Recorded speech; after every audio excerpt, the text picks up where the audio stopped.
Hello everyone, good morning to all of you and welcome to study with Gyan Prakash. दोस्तों, आज है 12 सितंबर 2020, दिन है शनिवार। चलिए शुरू करते हैं आज की मॉर्निंग न्यूज। सोशल मीडिया पर अगर आप हमसे कनेक्ट होना चाहते हैं तो हमारी आईडीज आपके सामने हैं। आप स्टडी विद ज्ञान प्रकाश लिखकर सर्च करिए और हमसे कनेक्ट हो जाइए। देखिए, 69,000 शिक्षक भर्ती में कल यानी कि 11 सितंबर को जो सुनवाई हुई है उसमें अगले सप्ताह की डेट लगी है। एक्चुअली में कल जज साहब यानी कि माननीय श्री पंकज जायसवाल जी द्वारा सबसे पहले यही सवाल किया गया कि सुप्रीम कोर्ट का आदेश अब तक आया कि नहीं आया। तो उस समय श्री एलपी मिश्र और सरकार की तरफ से जो एजी साहब थे उन्होंने बताया कि आर्डर अभी नहीं आया है। उसके बाद जज साहब ने कहा कि केस को एक सप्ताह के बाद लिस्टेड किया जाए। तो यानी कि अभी ये जो सुनवाई होनी है वो एक सप्ताह के बाद ही की जाएगी। और बेसिक स्कूलों के बारे में बात करें तो हालांकि 69,000 शिक्षक भर्ती के बाद भी बहुत बड़ी संख्या में प्राथमिक और जूनियर में जो पद हैं वो रिक्त रहेंगे। और जो भर्ती आने वाली है वो तो प्राथमिक में ही आएगी, जूनियर में तो आएगी नहीं। क्यों नहीं आएगी आगे मैं आपको बता रहा हूँ। फिलहाल देखा जाए तो 1,41,000 जो पद हैं वो खाली हैं। यूपी में बेसिक शिक्षा परिषद के कुल मिला के 1,58,914 प्राथमिक और उच्च प्राथमिक स्कूलों में सहायक अध्यापकों और प्रधानाध्यापकों के 1.41 लाख से अधिक पद खाली हैं। और परिषदीय शिक्षकों के अंतर जनपदीय तबादले के आंकड़ों से पता चलता है कि ये पद 69,000 सहायक अध्यापक भर्ती को छोड़कर हैं। यदि इनमें 69,000 वाले जो पद हैं ये भी ऐड कर दिए जाएं तो पूरा आंकड़ा 2,10,000 का बैठता है।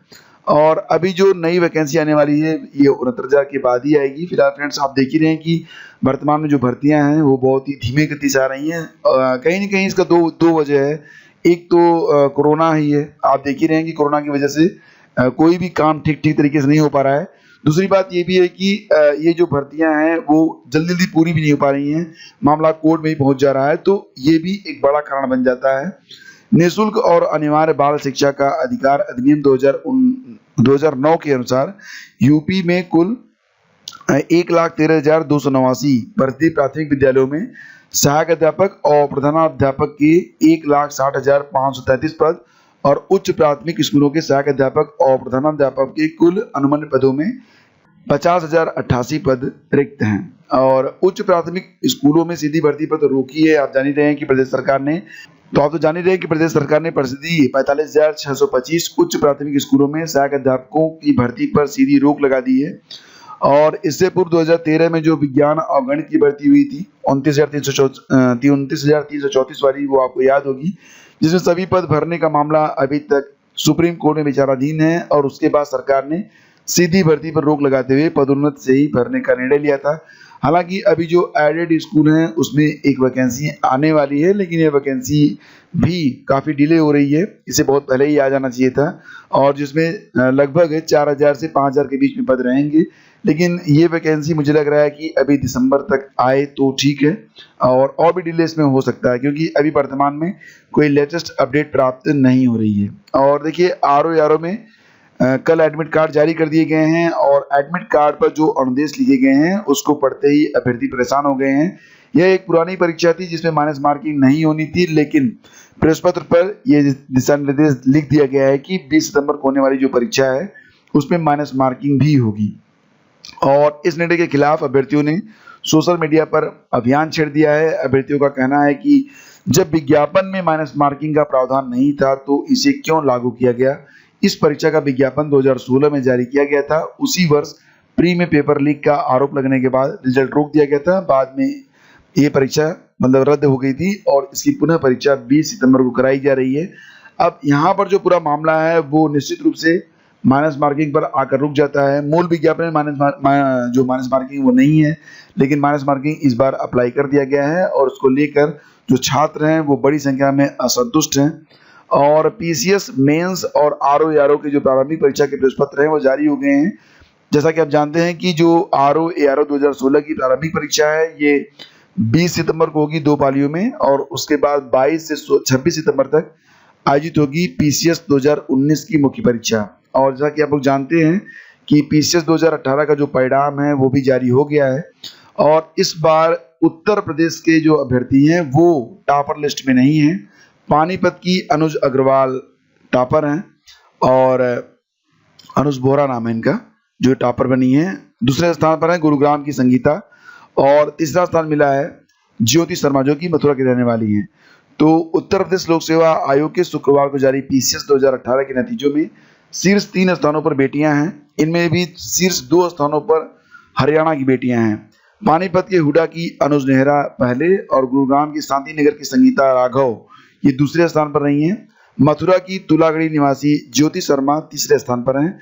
मेरिट में चौथे स्थान पर जालौन यूपी के विपिन कुमार शिवहरे और 5वें स्थान पर नीरजपुर पटना बिहार के कर्मवीर किशोर है। यानी कि जो 5 स्थान है उसमें 2 स्थानों पर यूपी की अभ्यर्थी हैं, बाकी सब आउट ऑफ यूपी हैं। प्रयागराज से भी बड़ी संख्या में प्रतियोगी छात्रों का चयन हुआ है और यूपीपीएससी ने पहली बार पीसीएस परीक्षा संघ लोक सेवा आयोग की सिविल सेवा परीक्षा की तर्ज पर कराई है। तो ऐसे अभ्यर्थी जो सिविल सेवा की तैयारी कर रहे हैं उनको बहुत ज़्यादा फायदा हुआ है और जिन लोगों ने नए पैटर्न को एडॉप्ट कर लिया उन लोगों को फायदा हुआ है। और ऐसा पहली बार हुआ है जब 22 साल से लेकर 26 साल तक की जो उम्र के बच्चे हैं वो ज़्यादातर सफल हुए हैं। हालांकि पीसीएस मुख्य परीक्षा के 23 जून को जारी परिणाम में 2669 अभ्यर्थियों को साक्षात्कार के योग्य माना गया था। इनमें भी 68 ने साक्षात्कार ही नहीं दिया था। साक्षात्कार जो था इंटरव्यू ये 15 जुलाई से 25 अगस्त तक चला था और यूपीपीएससी ने कहा है कि अंतिम परिणाम उत्तर प्रदेश सरकार की ओर से हाई कोर्ट में दायर विशेष अपील और रिट याचिका प्रशांत सिंह बनाम उत्तर प्रदेश व अन्य के संदर्भ में पारित होने वाले अंतिम निर्णय के अधीन रहेगा। और इस बार का जो परिणाम है उस पर अंग्रेजी का जो पड़ रहा है वो हिंदी पर भारी है। परिणाम में टॉप 5 से पूर्वांचल गायब है। अभ्यर्थियों का दावा है कि स्केलिंग हटाने की वजह से परिणाम प्रभावित हुआ है। पैटर्न बदले जाने के कारण भी रिजल्ट में बड़ा बदलाव देखने को मिला है। और पूर्व की परीक्षाओं में जहां एसडीएम और डिप्टी एसपी जैसे पदों पर प्रयागराज की चयनितों की भरमार होती थी, वहीं इस बार ज्यादातर जो अभ्यर्थी हैं वो उच्च पदों पर चयनित होने से वंचित रह गए। पीसीएस 2018 की परीक्षा परिणाम में इस बार अप्रत्याशित बदलाव देखने को मिल रहा है। परिणाम पर बदले पैटर्न का असर तो दिखाई, लेकिन जिस तरह इस बार हिंदी पर अंग्रेजी भारी रही और टॉप 5 से प्रयागराज समेत पूर्वांचल गायब रहा, उससे यही संकेत मिल रहे हैं कि परीक्षा में स्केलिंग हटाए जाने के अभ्यर्थियों के दावे में दम है। इसके साथ ही परीक्षा का पैटर्न बदलने से भी बड़ा बदलाव देखने को मिला है। अभ्यर्थी कई दिनों से यह दावा कर रहे थे कि आयोग ने पीसीएस 2018 के स्केलिंग हटा दी है और इसका असर परिणाम पर पड़ेगा। अभ्यर्थियों ने यह भी दावा किया था कि स्केलिंग हटाए जाने से मानविकी विषय और हिंदी भाषी जो अभ्यर्थी हैं उनका नुकसान होगा। इस मसले पर अभ्यर्थियों ने कुछ दिन पहले हाई कोर्ट में याचिका दाखिल की थी और कोर्ट ने आयोग से जवाब भी मांगा था। इसी बीच अचानक परिणाम भी जारी हो गया है और पिछली कई परीक्षाओं से पीसीएस में पूर्वांचल के प्रतियोगी छात्रों का दबदबा होता था, लेकिन इस बार दिल्ली और उसके आसपास के जिलों में बड़ी संख्या में जो प्रतियोगी हैं वो सेलेक्ट हुए हैं। एसडीएम डिप्टी एसपी जैसे उच्च पदों पर पूर्वांचल से चयनित होने वाले प्रतियोगी छात्रों को बहुत कम सफलता मिली है। भ्रष्टाचार मुक्ति मोर्चा के अध्यक्ष कौशल सिंह और अन्य प्रतियोगी छात्रों की ओर से जुटाए गए आंकड़ों के अनुसार पीसीएस 2016 में डिप्टी एसपी पद पर चयनित थे 16 अभ्यर्थी। पीसीएस 2018 की परीक्षा दी थी, सभी हिंदी माध्यम से थे और इनमें से किसी का चयन नहीं हुआ। तो फिलहाल फ्रेंड्स पीसीएस 2018 की जो परीक्षा थी वो पहली बार संघ लोक सेवा आयोग की तर्ज पर कराई गई। विशेषज्ञों का मानना है कि जो खुद को नए पैटर्न के मुताबिक नहीं ढाल सके उनको नुकसान हुआ है। चयनितों में बड़ी संख्या ऐसे अभ्यर्थियों की है जो यूपीएससी की तैयारी कर रहे थे और वही लोग ज्यादातर इसमें सफल हुए हैं और स्केलिंग न होना असफलता की वजह मान रहे हैं अभ्यर्थी। तो आयोग ने भले स्वीकारा न हो, लेकिन अभ्यर्थी यही दावा कर रहे हैं कि आयोग ने पीसीएस 2018 में स्केलिंग को समाप्त कर दिया है।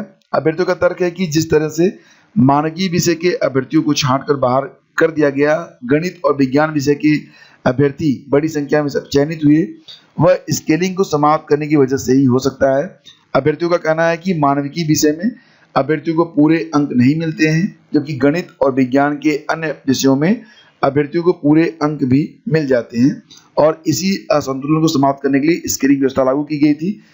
और फिलहाल ये जो परिणाम है वो आपके सामने है और जो अभ्यर्थी आरोप लगा रहे हैं वो भी मैं आपको बता चुका हूँ। तो जैसा कि आप यहाँ पर देख पा रहे हैं कि ये प्रयागराज का एडिशन है अमर उजाला का और इसमें तमाम चेहरे हैं जो कि ये सफल अभ्यर्थी हैं और ये मुस्कुराते हुए चेहरे जो हैं औरों में भी ऊर्जा भर रहे हैं। तो आप देख रहे हैं यहाँ पर कि DIUS कोमल के दोनों बेटे बने अफसर, अभिनव यादव जी और अरविंद यादव जी। तीसरी बार सफल हुई प्रतिभा बनी डिप्टी कलेक्टर, गरिमा को लगातार दूसरी बार सफलता मिली है। सब रजिस्ट्रार के पद पर अव्वल रही नम्रता, पहले प्रयास में कमर्शियल टैक्स अफसर बनी रमा। प्रयागराज में झूसी की डॉक्टर रमा मिश्रा ने पहले ही प्रयास में PCS परीक्षा सफलता हासिल की। कमर्शियल टैक्स अफसर के पद पर चयनित डॉक्टर रमा ने समाजशास्त्र विषय से PCS की परीक्षा दी थी। अपनी सफलता का श्रेय पिता बालकृष्ण मिश्र, मां कमलेश मिश्र, चाचा रामकृष्ण मिश्र और अपने परिवार को उन्होंने दिया है। पहले प्रयास में श्रद्धा BDO पद पर चयनित हुई है। मनीष को तीसरे प्रयास में मिली सफलता। टॉप 3 में जो 3 चेहरे हैं उनके बारे में भी बात कर लेते हैं। तो मेहनत करने वालों की हार नहीं होती, इस पंक्ति को UP PCS 2018 के टॉपर्स ने चरितार्थ कर दिया है। टॉपर लिस्ट में पहले स्थान पर रही अनुज नेहरा, जो कि पानीपत की रहने वाली है। वो कहती है कि 5 वर्ष से औसतन उन्होंने 10 घंटे रोज पढ़ाई की। संघ लोक सेवा आयोग की पढ़ाई उत्तर प्रदेश लोक सेवा आयोग की परीक्षा में काम आई और उन्हें सफलता मिली है। सिविल सर्विसेज परीक्षा 2019 में कुछ अंकों की कमी से उनका चयन नहीं हो पाया था। और इसी के साथ संगीता, जो कि गुरुग्राम की रहने वाली हैं, तो वो कहती हैं कि वह स्नातकोत्तर करने के दौरान नेपाल और हिमाचल प्रदेश में गरीबों की आय और जीवन यापन प्रोजेक्ट पर काम कर रही थी। बस वहीं से उनकी स्थिति देखकर उनके लिए कुछ करने की ठानी थी उन्होंने। और हरियाणा के गुरुग्राम की रहने वाली संगीता के पिता दिनेश सिंह नेवी से सेवानिवृत्त हैं। मां पवन राघव गृहिणी हैं। और तीसरे स्थान पर है मथुरा की ज्योति शर्मा, तो मूल रूप से मथुरा की रहने वाली हैं और ये लखनऊ में रहती हैं। ज्योति ने बताया कि उन्होंने पिछली बार ही UP PCS की परीक्षा पास की थी। पिछली बार रैंक कम होने से उन्हें BDO का पद मिला था, जिससे वो निराश हुई थी, लेकिन उन्होंने हार नहीं मानी और फिर से तैयारी करके उन्होंने यह पद हासिल कर लिया है। सक्सेस मंत्र ये है कि कड़ी मेहनत के साथ ही लगन से पढ़ाई करें, आलोचना को सकारात्मक रूप से लें, उन्हें गलत साबित करने का प्रयास करें। और प्रतापगढ़ के जय सिंह और विजय सिंह PCS की परीक्षा में कुंडा इलाके के 2 सगे भाइयों ने बाजी मारी है। तो जैसा कि आप देख रहे हैं कि दूर दराज के भी बहुत सारे अभ्यर्थी सफल हुए हैं। इस बार तमाम चेहरे ऐसे हैं जो आपकी इंस्पिरेशन बन सकते हैं। फ्रेंड्स देखिए, आपको अपने लक्ष्य का पीछा करना है। जो कुछ भी आप बनना चाहते हैं बिल्कुल बन सकते हैं। ये चेहरे आपके अंदर एक नई ऊर्जा भरते हैं और आपसे बस यही कहते हैं कि जो कुछ बनना है आप बन सकते हैं, बशर्ते कि आप जो बनना चाहते हैं वो तय कर लें और फिर अपने लक्ष्य का आप पीछा करें। देखिए, जब आप अपना लक्ष्य का पीछा करते हैं तो डेफिनेटली चीजें आपके कंट्रोल में आ भी जाती हैं। फिलहाल जितने भी लोग चयनित हुए हैं सभी को ढेर सारी बधाई और शुभकामनाएं। और जो लोग इन लोगों से इंस्पायर होकर परीक्षा की तैयारी में लग रहे हैं सभी को ढेर सारी शुभकामनाएं कि आप भी अगली बार इसी प्रकार से सफलता हासिल करें और आपका गुणगान इसी प्रकार से तमाम मीडिया और न्यूज़पेपर में हो। तो फ्रेंड्स इसी के साथ आगे बढ़ते हैं। आपको बता दें कि UGC नेट के लिए जो परीक्षा शुरू होनी है वो अब जैसा कि आप जान रहे हैं कि ये जो परीक्षा है वो अब 16 से 18 सितंबर और 21 से 25 सितंबर के बीच होगी। और यहाँ पर देखिए हेल्पलाइन नंबर भी दी गई है, अगर आप चाहें तो इस पर कॉल भी कर सकते हैं। फिलहाल एडमिट कार्ड अभी तक जारी नहीं हुआ है। एडमिट कार्ड में बहुत सारे दिशा निर्देश और कम से कम इतना तो पता चल ही जाता है कि अभ्यर्थी का सेंटर कहाँ पर है। परीक्षा तो हो ही रही है।